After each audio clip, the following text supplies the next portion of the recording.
ولا قد هاي مشغول بانا هاي إن ما أنتي يعني ما أقولنا ما هالناس أرقنو مركل نوغدك لحد ريم وحرتشيني يا شيكلا رجع وركستيني كل عذاب qof rag iyo dumar bay ku dhacdaa wallahi waxa ugu badan waa inuu dhaca taas camal waxa la kara niyad jab waay adoo as xumeynaysa markaas xaaliyo waxaad ku dhaqaaqaysaa camal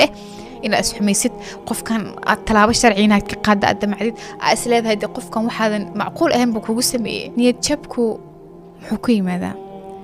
ku yimaadaa badanaa waxaadan filanaynin oo kugu imaada ama sidaad adiga wax u rabtay inana u dhicin مثلا قف عاد مدة بدن شيء سنين أما سلهيد حرير كامل في عنق سوق بجوبية أما ماركتي وحن سيدا ربتي بقول عيسى أيا دركيسا أيا ذا أودعين أما سيدا ذيقو أربتي أنا وحنقن أما قف عاد وحكي رتشيني سي سلهيد قرشان بوكوه رجليين يا قف كان أما واحد ذيق أكربتي بوكسين يا كنت شني سي هدنا أين كوجو يعني سيدا ربتي أدنا أين كوجو دعين سو مركا نيد جبكو سامين نوعي أيو نولشادو كجيسان كرا سؤاش سويدي نفس الدادو واحد أذيو ربتي هرتو واحد أذيو أربتو هليسا waxa adigu ku qoran waad helaysaa laakiin wax aydan adigu shaqo ku lahayn ama adigu arajeynaysa aad heli weysay nafsadaada u halaagay niyad jabku wuxuu keenaa yani jirkaaga xitaa uu isbedelaya nafsadaada wuxuu kusoo ziyaadiyaa wax yani faa'iido lahayn inuu ku bahadilo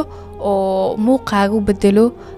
maaragtay adigu fikiro badan kugu dhaco xitaa dadka qaar markay niyad jab badan ku dhaco maskaxdooda xitaa yani u isbedesha stress bay qaadaan yani maaragtay dadka qaar sokor baa ku dhacda yani niyad haddii qofku uu ka jabo yani way adag tahay qofku siduu kusoo laabto laakiin niyad jabku wax wanaagsan kuma ahan noloshaadu waxaa adigu aarabtay hadaad weysid oo niyada aad islahayd waxaan way ku wanaagsan inaad heshid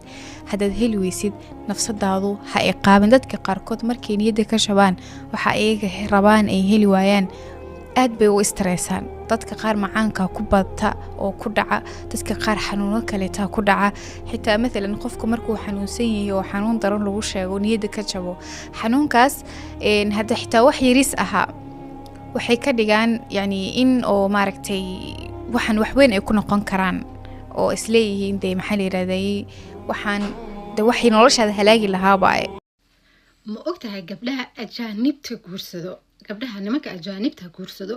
markii saa ajaanibta u guursadaan waxay bilaabaan inay la soo sawiraan sababta ma ogtahay ka antay sababta ma ahan in ay ninkan jeceshahay ma ahan inuu ninkan u wanaagsan yahay mana ahan in ay ninkan waxa iyaga ka dhaxay idin soo bandhigayso laakiin waxa waaye wixirtaa waxaan ay sameynayso in iyada nafsadeeda ku qanciso wixii ogtahay ninkan qabo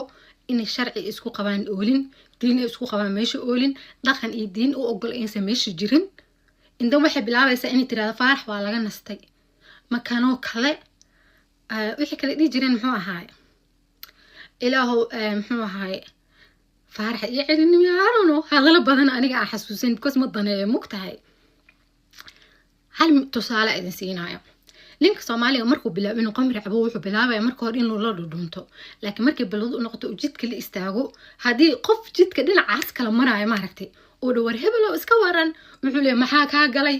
wuxuu u maleeyaa wuxuu og yahay in waxaan uu sameeyay in qalad tahay wuxuu u maleeyaa qofkan inuu dhahay war maxaa qamrigu cabisa adigu ma ilaahay baad igu tagtay halkaas uu ka qeylina qofkii